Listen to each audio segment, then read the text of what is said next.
All right, take it away. Okay, good morning, everybody. Thank you for joining again. Like Cindy said, it was about last month that I was joining you all. We were talking more about the inner game of interviewing, and what that really entails is really what is the mindset, the optimal mindset that one needs to have to go into these situations and not feel like they're in the automatic one down position, like just begging for time or begging for a job or begging for validation. And so we talked a little bit about that, and it was such a rich topic that couple of things. There was one thing that I wanted to circle back on regarding the inner critic and how to work with that when that comes up, because we got into such rich dialogue with the group that we kind of veered off the main point of what I was trying to communicate, and I recognized it after the fact. So I wanted to circle back on that. But then majority of our time today is going to be talking about the inner game, or what I refer to as the outer game of interviews. And what that means is, again, if you've got this inner game that's going, that you are in your personal power, you can stand in your value, you've got the right inner narrative going on in your mind, you're doing practices to ground the nervous system. Those are all inner game things. Once those things are happening and you're in your zone from a mindset perspective, what are the things that you need to be doing from a tactile, tangible perspective? Whether it be in the way that you're showing up, the way that you are communicating about yourself, things that you're doing in your speech patterns that actually stimulate the perception of confidence or not, all kinds of things, and even down to specific ways in which you're answering questions. So we're going to be getting into some of those topics today. Before I dive in, because I'm always really wanting to make sure that the time we spend is valuable, I need to know what is most valuable to you right now in this moment. I'm not sure where everyone is in their job search. We're in a new year. Perhaps there's just a lot of newness and transition afoot. I'm not sure. If you can just take a moment in the chat, write to me what about interviews, and it can be inner game or outer game, but what about interviews are you wanting more information on? Again, it can be things like, how am I supposed to frame myself in a virtual communication? Where am I supposed to look? How do I prepare responses? How do I turn the question, what is your greatest weakness, into a positive? Various things. How do I come across looking more confident or sounding more confident? All of these things. So if we can be putting those in the chat as they are of interest to you right now, that would be helpful to me. And I'm going to wait while people have a chance to do that.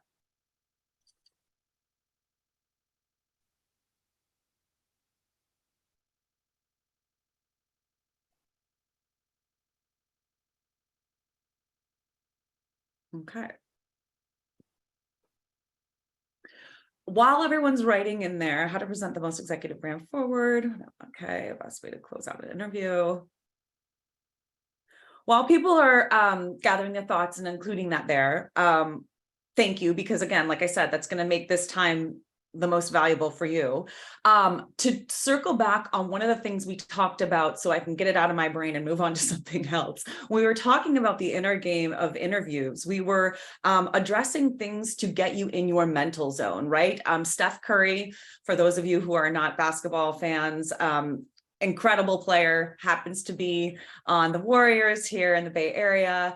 Amazing player. He has an incredible outer game. He is nothing if he doesn't have an equally great inner game. He will not be able to hit those shots. He's not going to be able to stay in the game with the level of intensity and skill set that he actually has available to him. So one of the things we were talking about for you as an interviewer in this instance, you are the athlete here in this analogy. You have to do things to get in your own zone. And one of the things that we talked about is that inner critic. And a lot of people had some awesome suggestions that were already a part of the group. And that's fantastic. So hopefully on that video, those were captured and continued to talk about amongst you. But one of the things that I wanted to talk about is that that inner critic voice actually has a personality to it. And one of the things that we start to think is that it's my voice. It's actually not. None of us are born with an inner critic. All of us adopt an inner critic. And often it is a voice that is similar to a caregiver that we've had, someone who's been an authority figure. And it might be the way that they spoke to us. It also might be the way that we observed them talking to themselves or maybe to someone else. I have I have a younger brother. And let's say I had a father who, for whatever reason, rode my brother really, really hard. He might actually say some really detrimental and validating things to my brother that aren't directed at me, but I see him directing it towards my brother. And I actually start to take on that voice because I don't want to get the wrath of my father. So I'm going to do whatever I can to adopt his way of thinking and being and put it in on myself.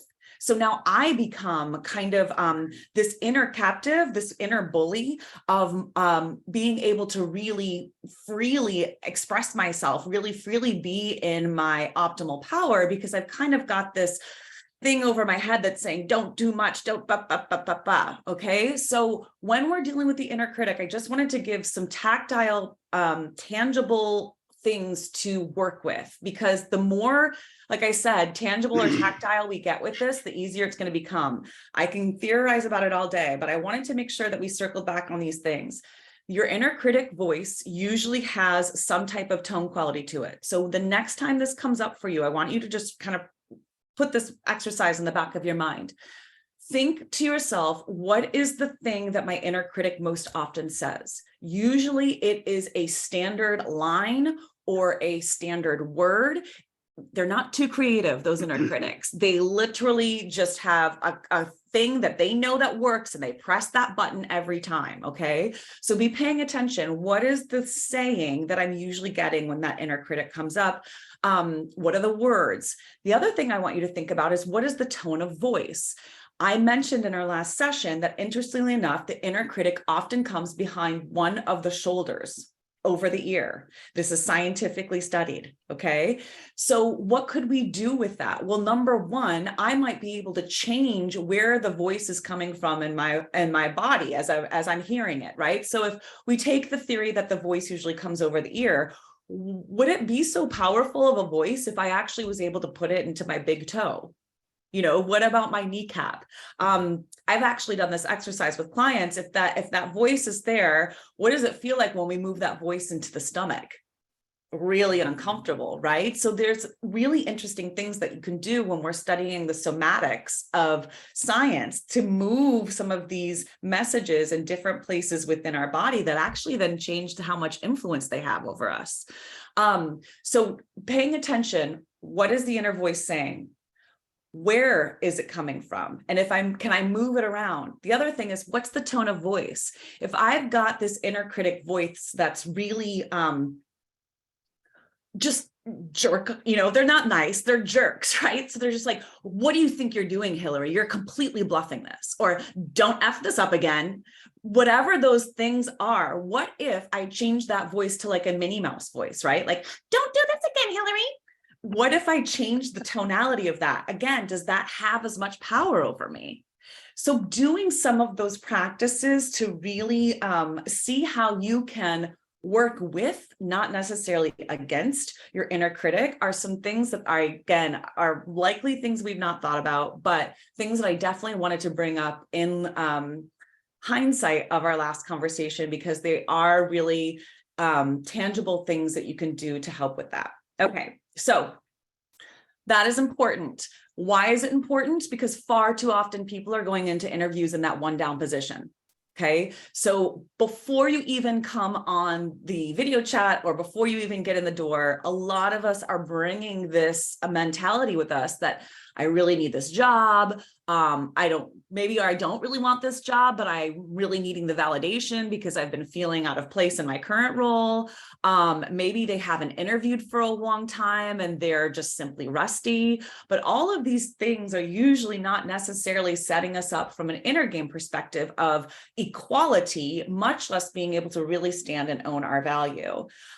So I wanted to talk about ways that we can not only have have good interviews, but not have passive interviews. And so number one, I really want you to know that when you are coming into interviews, you are there to drive a conversation, not an interrogation, not to be on one end of an interrogation, but you are there to drive a conversation, and you are definitely there to impact the overall experience that an individual has of you.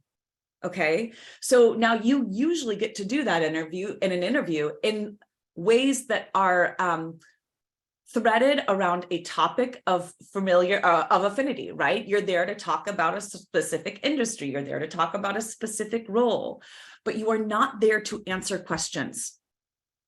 Okay, you are there to drive, which is active, not passive. You are there to drive a conversation, and you are there to impact the experience that an individual has of you, not necessarily the impression, because this is a reframe, but the experience. Because when I can create a positive experience for someone, whether it's because I was well prepared, whether it's because I actually engaged them and asked them questions, which took them off the hook, whether it was because they really enjoyed the way my background was set up and they weren't having to look at someone who was talking to them like this for the 16th time in a row, whatever the case may be, when we are creating experiences for people that are positive, they are going to relate that positive feeling to us. So I'm, in this instance, might not have all the tools required for the role, but if I'm creating an overall positive experience, that emotion is going to do a great job of, in some instances, overshadowing maybe some of the skill sets if I don't have all of them, but I have most of them, because they're going to feel like just what Christy said before I came on. She said, I always leave conversations from Hillary feeling, and she listed these positive things. Guess what? She's going to equate that to me. And so she says, now I like Hillary. I like being around Hillary. I want more of Hillary, right? So this is how the psychology works. You are not there to answer questions. You are there to actively stimulate a conversation about an area of business that you obviously both care about, and tie that into, right? This is the big drum roll for us. Tie that into the value that you bring to that area of business. And most importantly, however specific you can get about the very clear value that you can bring to that person or to that organization in that area of business. Okay, so right up front, I'm offering you a reframe that is guiding the outer game of interviews. It is not an interrogation. It is not a one-way question and answer. It is a conversation. You are there to create an experience for someone around a common topic that you are then also constantly inserting the value that you can bring to that topic as it relates to that person or that organization. Okay, you are both looking for mutually beneficial outcomes from this. A lot of people, just because they're interviewers, don't know how to interview, and they don't want to do it. So know that they are no better off in this scenario than you are. Oftentimes, companies don't even actually know what they're looking for. They think they know what they're looking for, but they're not sure. And I think all of us have probably been in those scenarios where you start talking to someone, you're like, okay, well, you said you wanted this, but actually what you're looking for is that. And if you would have, so it's a conversation, it's a discovery. So going into it with that mindset, and that's going to help you to culminate, to carve out how you proceed in these outer game aspects. Okay, so interviews are a bit like media training. If anyone's ever done media training, in media training, we coach people. You get to steer the conversation. You know what you want the interviewer to know. You also know what you don't want them to know. So you get to steer the conversation. And just like I said, most people are not good interviewers and they don't want to be doing it. So you are helping them, and they will often see them when you're doing it correctly. They'll ease back and be like, oh, thank goodness, right?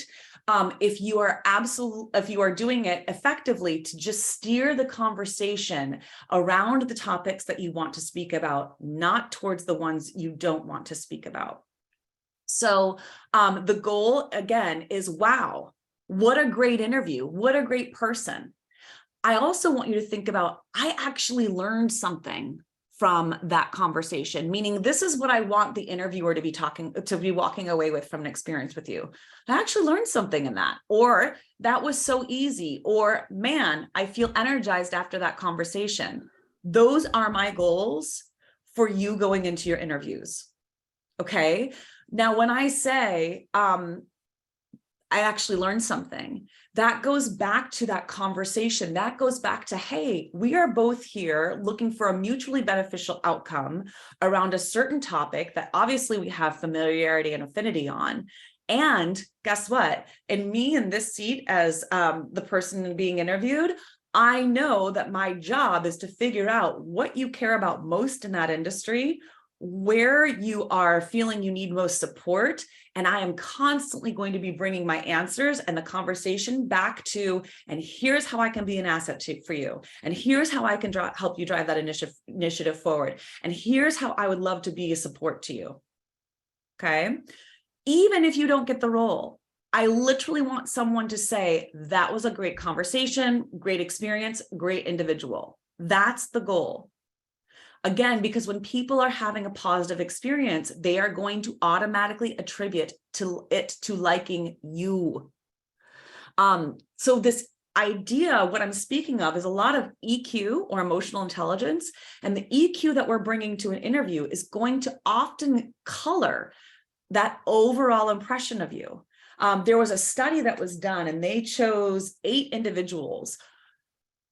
3 were actors, 5 were individuals who were contendants for the job. And they went through the interview process. Guess who got offered the job positions? Not the 3 individuals who actually could qualify for the job, but 2 of the actors got offered the job. So this goes to show how important understanding human psychology is when we're looking at influencing others, right? When we're looking at creating impressions. Overall, again, just remember, you are there to create a positive experience for someone, okay? There's a strategy that I want to talk to you about when having a successful interview. Okay, so again, I've mentioned it, no passive interviews. They are there to create an experience and drive conversation. That is your role. Your job is to clearly and energetically, because if you aren't engaged about this, now I'm not saying you have to be performative, right? That's not authentic. But if you aren't engaged about this, it is going to be such a slog for both of you, but the person is going to get the impression that you really don't care about what you're talking about. Maybe even that what you don't say what you mean, because you say, yeah, I'm really excited about this opportunity. That lands flat, it lands disingenuous, because I'm not matching how I'm saying to the words that I'm using, okay? So I'm really wanting to make sure that I'm engaged, that I'm embodied. You're seeing me use hand gestures and facial expressions on this video chat. You see that I'm actually set up, but you can see my body on this video chat. I'm wanting you to have an experience of me, not of me as a talking head. Okay, so be mindful of those things. We want to energetically talk about the value that we're going to bring to that specific organization. Again, you get to steer the conversation to move towards things you do want to talk about rather than things you don't. And your primary goal is to bring value even in the interview. Constantly answering responses that will advocate for you in that role. You need to be repeatedly tying in a response to the value that you are going to, that you will, not that you can, that you will, and that you are excited about the opportunity to bring to the organization. And the more specific, the better. So for instance, if someone says, tell me why you would want to work here.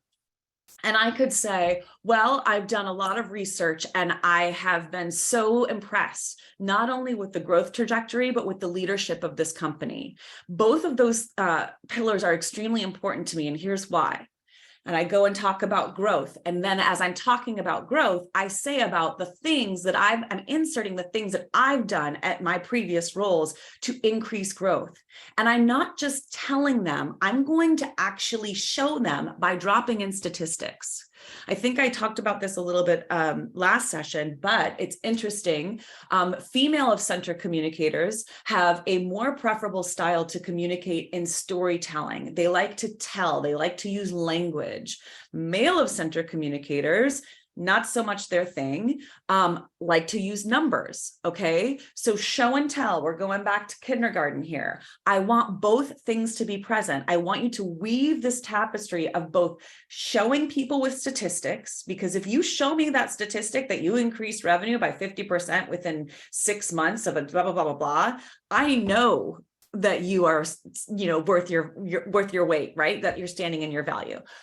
And I also love to have that narrative that offers some context and some personality, right? Leveraging that emotional intelligence in that interview. So I'm relating back to, look, I validated the interviewer in the company. I've been following you. I think you're impressive. What impresses me the most is your scale of growth on product and your leadership. I'm going to double click on both of those. As I'm double clicking on them, I'm going to tell you what I've done in growth by giving you statistics. I'm going to also give you a little bit of context about that. And then I'm going to circle it at the end of every conversation to say, and I would love the opportunity to do the same thing here, where I could be a valuable asset in. That bow on the end of that conversation is critical, because oftentimes people will just answer the question and they don't tie it in. They don't educate the person asking the question how they could be an asset to them. And that's what you have to do. You have to be skilled in helping people to see, to start having the vision of you coming in and being this particular leader, being in this role, and what that would look like, what opportunities it would create, what ultimate results it would provide, and what it would feel like to that person to work with you. Okay, so again, I validate the company or the interviewer. I choose 2 things, 3 things, whatever, one thing that I really like about that organization. I double click on it and I relate it to skills that I am actually going to be bringing to the company. I do a show and a tell. I give statistics and I give context.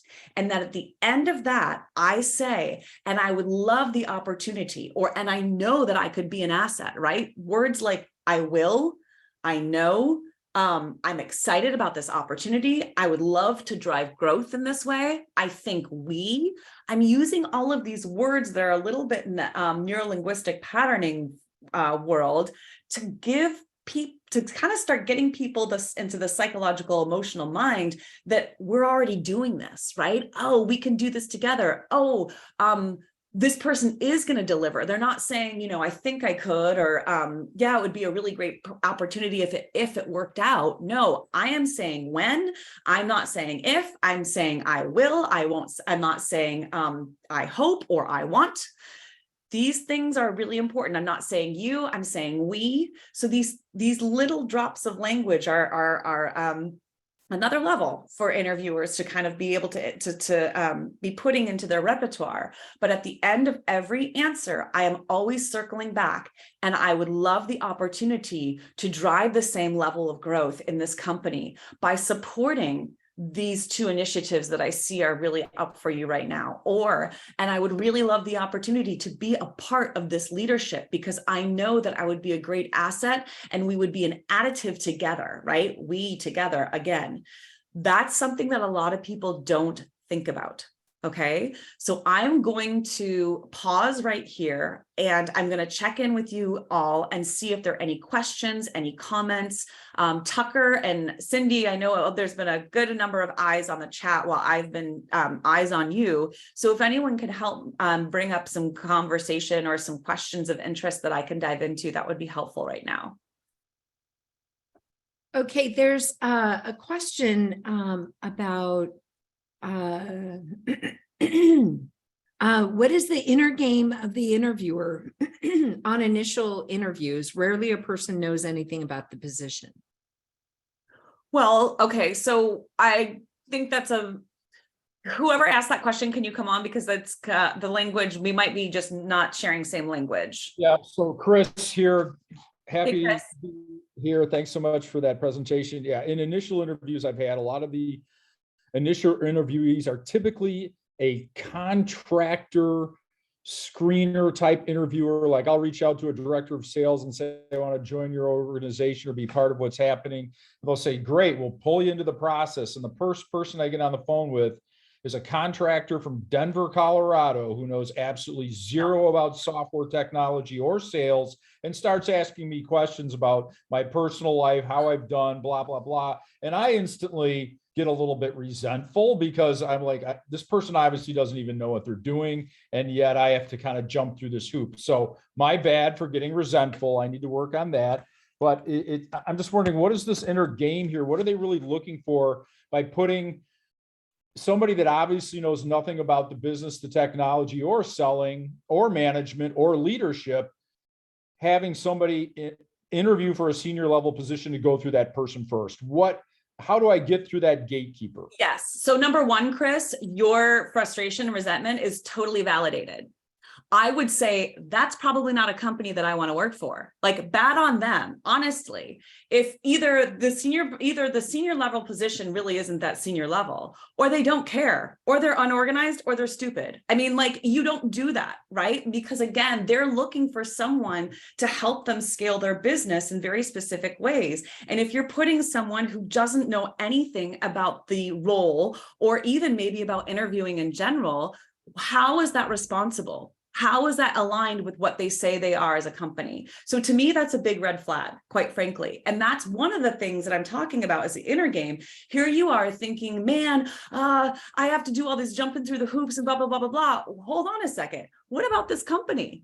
Do I really want to be messing with that? Like, am I really going to be colleagues with individuals who think it's okay to put someone who has no idea about the role that they're trying to fill as the first gatekeeper? Okay, so I validate all of that if it's not obvious. Number two, you are there to help that company get what they need. And by helping that company get what they need, it means you're also going to get what you need, because you're going to get the clarity required to figure out, my gosh, is this company that disorganized, or was this just a matter of oversight and this really could be a good fit? So what I would do in that situation, and as I would say, I would start volleying back the conversation, and I would say, hey, look, Joe, you're a contractor. Yeah, great. Okay, from my understanding, this is a senior level leadership role. Can you tell me from your position, where is this needing to, what are you needing from senior leadership? How has this been impacting you? What I'm doing right here is I'm starting, and this is more outer game than it is inner game. I'm starting to lead Joe down the path of get me to who I'm really supposed to be talking to, because you don't know what you're talking about, but I'm doing it in a way that's validating to him. I'm starting with what he cares about first. So let's say he's a contractor, and it's very obvious to me that he is not asking me the right questions for the role that I would be, for a software leader. I might say to him, Joe, tell me how, this current role has been impacting what you guys are doing on the ground. Man, that must be frustrating. Geez, da da da da da. I'm utilizing that emotional intelligence to get some type of relatability with some type of buy-in from Joe to feel like he is connecting with someone who cares about what he cares about, even if it has nothing to do with the role. Then I start to pivot. I say, man, well, it sounds like there's a lot of work to be done. Who would be the right person for me to be talking to about that? Because I would really love to help you with that. Who are the software leaders? Do you know what the process is for me getting in touch with them? Because I would just love to help you guys move this along. I know no one wants to be doing this. Does that help? Yeah, it helps tremendously. That's coming from a position of empowerment and understanding, and not just following their process, but realizing that you're part of the process and you can steer the conversation rather than just blindly following their process. That's Thank you. exactly right. Yes. And so it is a bit of the inner game is about the empowerment piece, right? And the inner game is going into these things with the mindset that this is a mutually beneficial conversation. I am there to help the company get what they need. And doing that, I get what I need. This is about creating clarity. We're both looking for the right fit. And again, understanding that this is not a one up, one down position. Like you just mentioned, this poor guy probably knows he's, skiing over his tips. He has no idea what he's supposed to be asking, but he got put in the position. He doesn't have the empowerment to push back and say, hey, I don't think I'm the right person for this. Shouldn't we have, Jackie do it? Whatever the case may be. But you bringing it up and in a way that creates relatability, allows him to feel a connection with you, that you care about what he needs, and you're also going to be driving things forward so that he's not in the awkward position, is that first step to kind of, moving through that door into more viable conversations. And you won't be able to do that, right? You won't be able to go into those outer game things like staying to say, hey, Joe, tell me what's going on. Tell me what's really going on for you guys on the ground and how that's impacting you. You won't be able to go into those communication strategies if you're feeling from the inner game perspective that it's not your place or that you're disempowered, right? So that's how those two things always work together. Okay, Hillary, there's lots of questions. Let's see if we can get through many of them. Liz Lynch asked, anything you'd advise for someone who is on the higher end of the age range, anything we need to do differently or not to be seen as too experienced, etc. This is a common question. It's sure. the age thing. Yep. So this is the old, how do I spin? And I'm going to say it's a negative because it's not a negative, but unfortunately we're having the conversation because in a lot of places it is seen as a detriment, not as an advantage. Okay. How do I take a detriment and turn it into an advantage? Number one, there are things absolutely that I can do to make myself look older. There are also things that I can absolutely do to make myself look younger and sound, by the way. So if I am going to meet with a medium-sized tech company that's got a lot of 30 to 40 somethings, right?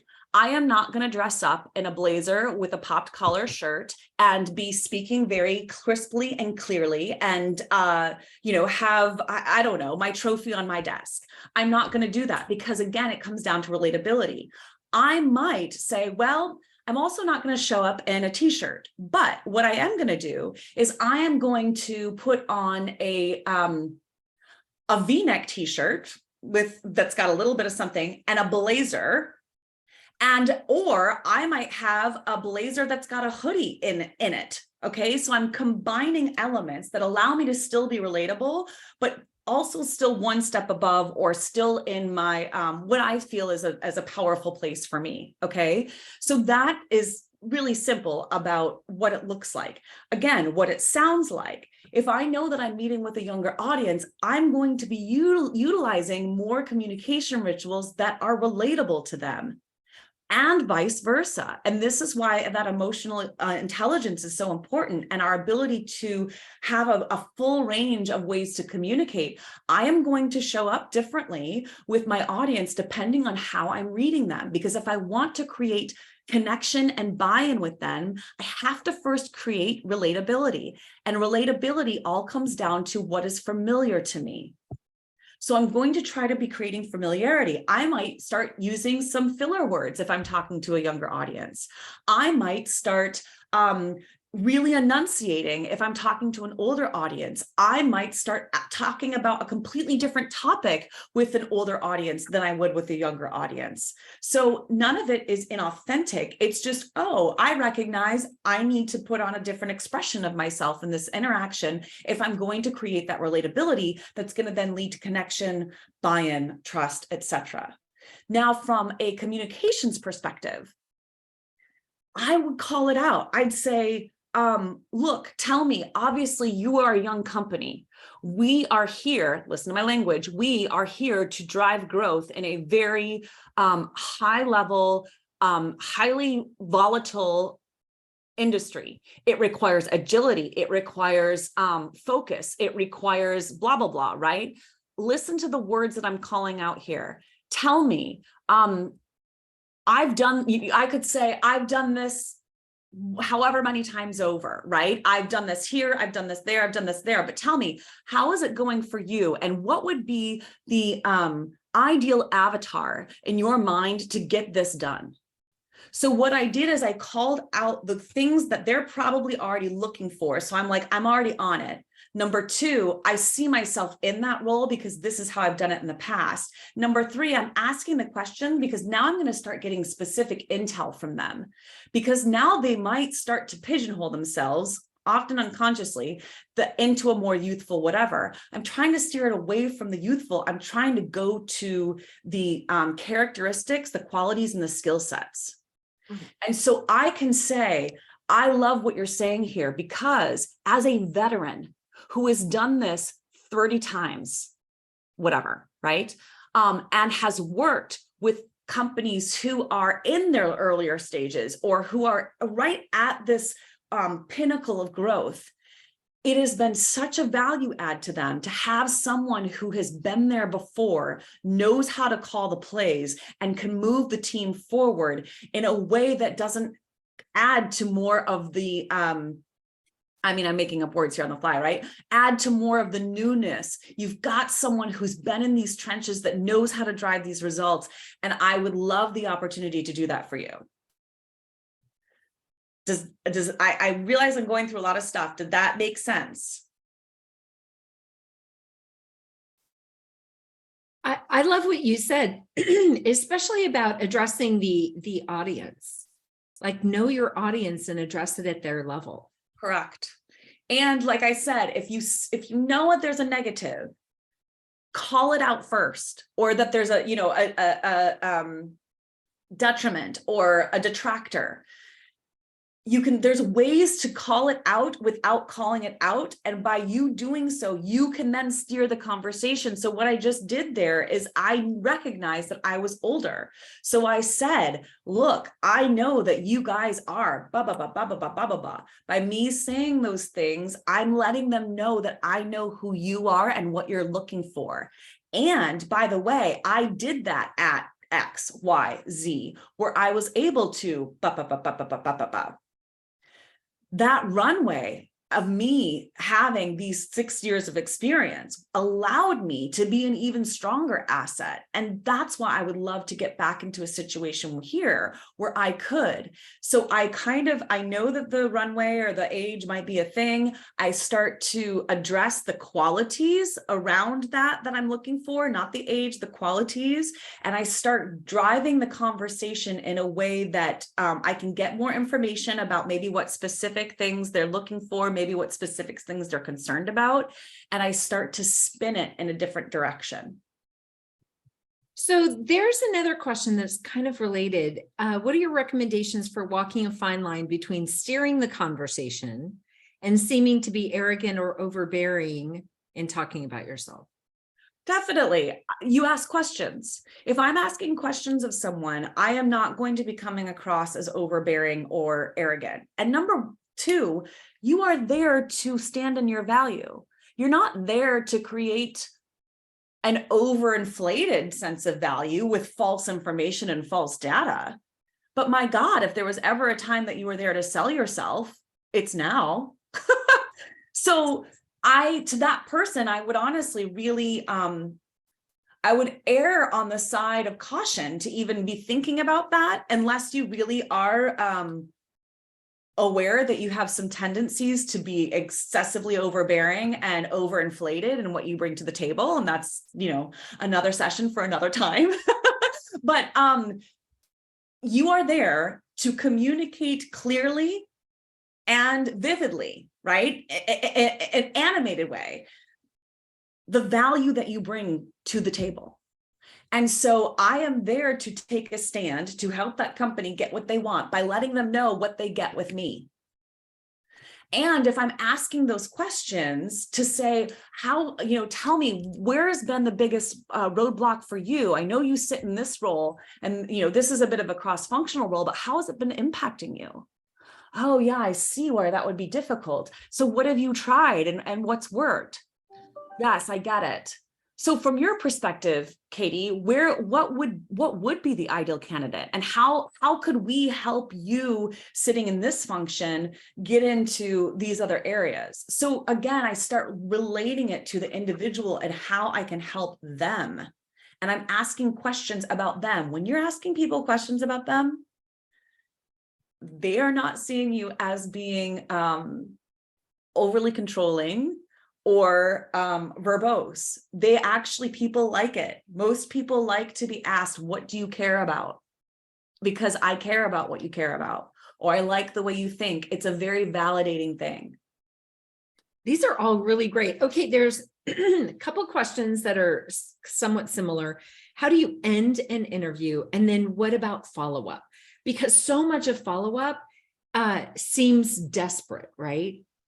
So what is the best way? And I don't know if anyone on the call has experienced this, but I have quite a few clients who have gotten, like, the ghosting of interviews has really increased. Yeah. So everyone's level of maturity is showing itself right now. I've had clients that I work with privately that were interviewing for C roles, and I said, I do not advise you to take this role. The way that this company has handled going about getting a C staff leader is really telling. And I know that you want the title, but my gosh, if you accept this, I want to have an exit strategy. Because the way, whether it was the recruiter or the company, I mean, usually it's both, right? But the way it was handled was so poor. They've got people on the line and then they go, radio silent for 2 months with no call, no email, no just a status update. We've paused on hiring, nothing. To me, that is not an organization that I want to be working with. They don't deserve my time. So again, there's a little bit of an inner game reframe there, and that I'm looking at how they're conducting themselves. This is just as much an interview on them as it is on me. Again, we're looking for the right fit. And I understand that some of us are in different places, and sometimes it's not so much about fit. Sometimes it's just about give me the funds, because that's all I can do right now. And we make our decisions based on those realities, right? So that's totally fair. The way that I would close an interview is I would say, I would express my enthusiasm about the experience. I would list back to them what I heard them say as specific areas of interest for the role. And then I would recap why I am the best fit to bring those changes to the organization. I would then say that I'm looking forward to continuing the conversation. I would really I would really be interested, right? Or I'd really be curious to dive in a little bit more around, and maybe I bring up 1 or 2 of the key issues that the individual brought up that were currently problems that were looking to be solved by this new potential hire. I would love the opportunity to continue that conversation, and I look forward to hopefully having further conversation about that, because I've got some thoughts on that. And it would just be fun to continue to talk about them as we continue to engage one another and kick the ball down the field, see if this is the right fit, whatever the case may be. So in that moment, I've reiterated to them what I heard, which makes them feel heard and seen. I've also done it around things that they care about. So now they understand I am listening and I care about what they care about. I also have a lot of enthusiasm and drive for the next conversation, for continuing the conversation, for continuing the discussion. I also say, I've got some ideas around that, and I'd just be curious to continue that conversation, because I can see why that would really be a challenge. And I definitely have some thoughts on how I could be an asset in supporting that and changing those outcomes, and just really looking forward to having the more continued conversation as we continue this process. Okay, and you're really highlighting your expertise in influential communications. And that's what you. I mean, it's phenomenal. That's absolutely a great expertise that you have now. So when they're not, when you want to check back in, how do you check back in that influential communication manner? Yes. So again, it's a mutually beneficial thing. I'm not there to clog your inbox. I'm not there to be desperate. I am there to move a process forward to a resolve. Again, that mutually benefits us. So of course you get done with the interview, you send your thank you email, whatever, which can be similar to what I just said also. You could also say something to the effect of like, you are in this process. What are your estimates of the next conversation? Right? When do you think is a good time for us to be expecting to pick up this conversation? Again, us, not me, not you, us. That might be able to give you some information and kind of put them on the hook, because I say, oh man, I told Hillary 3 weeks, but it's now been 4. It's crap, whatever. But that could help. Send your initial thank you. I look forward to the next conversation. If you have any ideas on when that might be, I'm all ears and ready to continue to move this process forward. It was so wonderful meeting you, and look forward to continuing talking about the ways that I can help with whatever XYZ initiatives. You don't hear from them. Fine, that's not their responsibility in this case. Your duty has been done, right? You're good. However, if you don't have another contact person, right, you are going to have to contact them again. But I would be contacting the recruiter. I'd be contacting the person at the company. Now, this is all contextual, so I wouldn't. You got to be reading the boundaries of how companies are running their interview process. But I would connect with them on LinkedIn. These are just the basic things. And I'm not expecting a response to them. What I'm doing is I'm setting the expectation that this is who I am. This is how I conduct my business. I initiate, I'm a leader. I take the lead. I have strong emotional intelligence, and I don't like leaving things undone. So let's move this thing forward and figure out if it's fit or not, so both of us can move on to the next thing, right? Cordially. And then the next reach out, I would wait 2 or 3 weeks, and then I'd say, hey, just dropping you a line, trust the process is going well, would love a status update whenever you have a moment. Thank you so much. You don't hear something else for another 3 weeks. I mean, I would kind of wait those intervals. And if it's just going silent, again, you've also got your recruiter that you should be tapping and trying to drive them to have, because sometimes recruiters will say, well, yeah, the company just says, okay, great. Well, I need you to do this for me. If you want, right? Because the recruiter wants a placement too. I think one of the ways that we're going to be able to be most successful is if you are able to get some clarity from them, blah, blah, blah, blah, blah. I've been trying to reach out to them, but I think they're going to better hear it from you, because, you're so good at this and they really trust you. And again, I'm validating. That's going to get them to want to do that. And they want the placement too. So that's how I would advise you to do it. And after a certain period of time, I would call it out and I'd say, look, it's been such I really enjoyed our conversation. I've reached out several times now and I haven't heard from anybody. I'm not sure if that is an oversight or I'm not sure if that's an oversight, but I certainly don't want to be crowding anyone's already full inbox. I'm going to take this will be my, I'm going to assume that if I don't hear back from you, that things have shifted for you. Grateful for the opportunity, happy to be an asset to you later on in the future, should anything change. If we are looking forward, if we are going to plan to continue this conversation, would love to, and ready and willing, but I'm signing off here, bro. Like, I've reached out to you 4 times. I'm more valuable than this. You don't have your ducks in a row to even email me back. I'm going to assume that you've moved on, even if you don't have the level of respect and maturity to tell me that. But we don't say that. We just no, we do not. we're just like in our mind, because so much of it is in our mind. We're taking it as a personal, diss, right? And it affects our confidence. And that's what, it's like what we want people to do is to have the shield, so it doesn't affect how you feel about yourself. Yeah. Well, and that's that inner game thing. Like, you really have to know, like, look, I'm bringing this to the table. And those interview questions that I'd shared with the group beforehand, you should have a list of interview questions. I mean, all of you have done them. You know, the ones that come up, you know, the ones that are kind of tricky. You should have responses to these. The way that I create an analogy for this is it's like tennis. If you know you're going to be playing tennis, you have to have a backhand, a forehand, a lob, and a serve. If you don't, you're not really playing tennis. You're going to get out there and you're going to be like, oh, well, I mean, you're not going to be able to be present for the game. So when you're preparing these interview responses, you've got your backhand, your forehand, your lob, so that when you're coming into the interview, you aren't thinking about, shoot, what am I supposed to say on that? Blah, blah, blah, blah, blah. What are those statistics? What blah, blah, blah.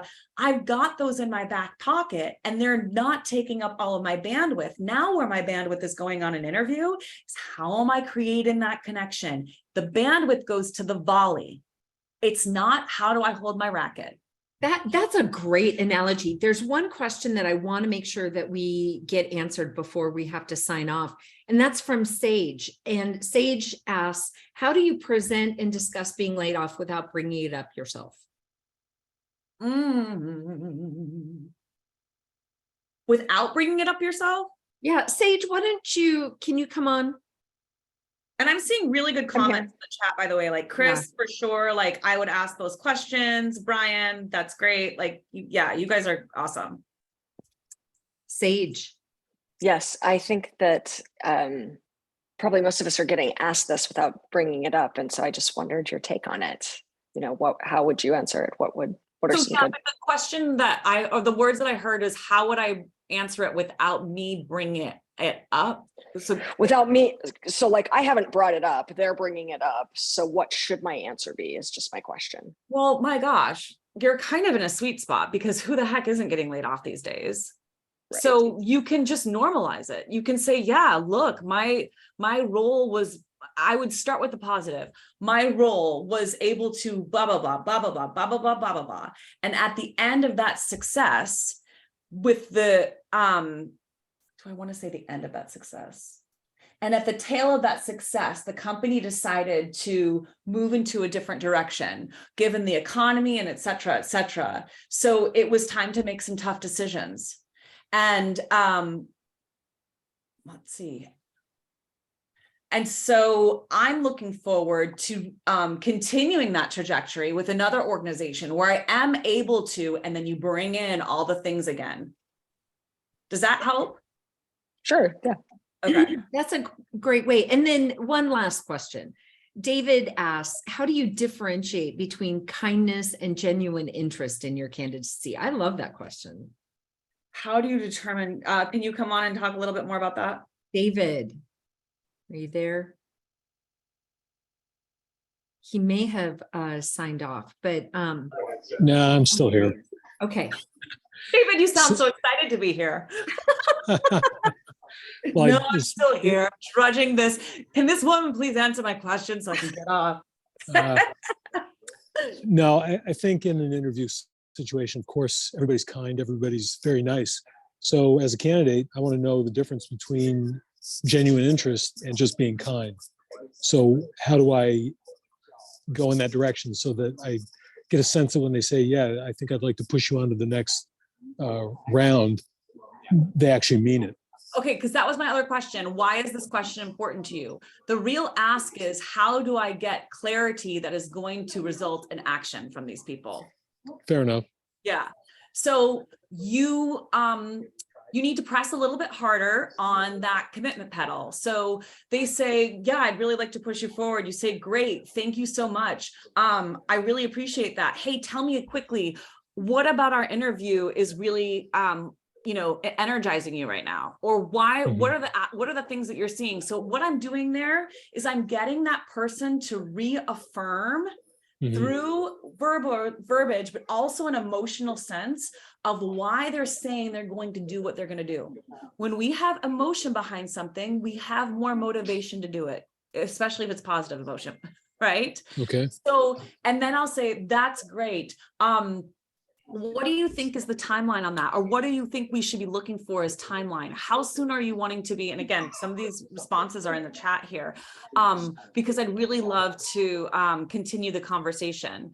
Well, I think it could be a couple weeks, or well, really don't have any idea. I need to talk to you. Okay, great. That sounds good. I'll expect to hear from you, someone within the next week or so. And if I don't, I'll just go ahead and reach out. Does that sound good? Mhm. You're Okay. kind of I like telling them that. what you're going to do. You're setting the level setting expectation. You're telling them what you're going to do. You're getting them emotionally baited into what they said they were going to do. And then you kind of say, does that sound good? They're not going to be like, no, please don't contact me. They're going to be like, yeah, sure. Well, now I have a green light to do what I said I was going to do. Great. Thank you. Okay, and we are at the end of our time. So Hillary, how do people work with you? Yes. So for those of you who are interested in doing one-on-one coaching, obviously that is something that I do all the time. I also have an entire online program. If people are, not working and looking for something that's a little bit more budget friendly. Christy mentioned, the influence of communication. Interviewing, the psychology of influence, communication, confidence, these things are all really, really important, especially at beginning stages of our careers, but obviously throughout. So I created an online program for people to do, at the comfort of their own home in the rain right now. So that online platform is called Voice Your Power, and it is an entire suite of all of these secondary skills that really become the first skills when we are looking to create impressions, et cetera. So there's an avenue there. If you want to talk about working with me one-on-one, you can always go to my website and sign up for a Let's Chat. I'm happy to connect with you and just give any pointers that I can. I also have a lot of insights and tips on LinkedIn. So if we're not connected there, I post every single week short sprint videos and also different data points to kind of keep you motivated and thinking about things. And then if any of you are already running teams, I do team trainings and keynotes. So those are other ways that we could maybe cross paths and collaborate together. And don't forget, follow Hillary on LinkedIn. Every Tuesday you do, Tuesdays. Yep. Yeah. And it's wonderful. I love those. I listen to them every Tuesday. You're so sweet. That's awesome. Okay. So thank you, Hillary, so much Yes. for being with us. We love having you. We want to have you again. Please sign up for Hillary's newsletter and follow her on LinkedIn and reach out. I think all of the content, you are so great when it comes to how to present your best self, whether it's verbally or just standing in your power. And that's influential communications. You are the bomb. Thanks. So thank you. And everyone have a great weekend, and we'll see you here in the next couple weeks. So thank you, Hillary. Thank you. Bye, everybody. Bye.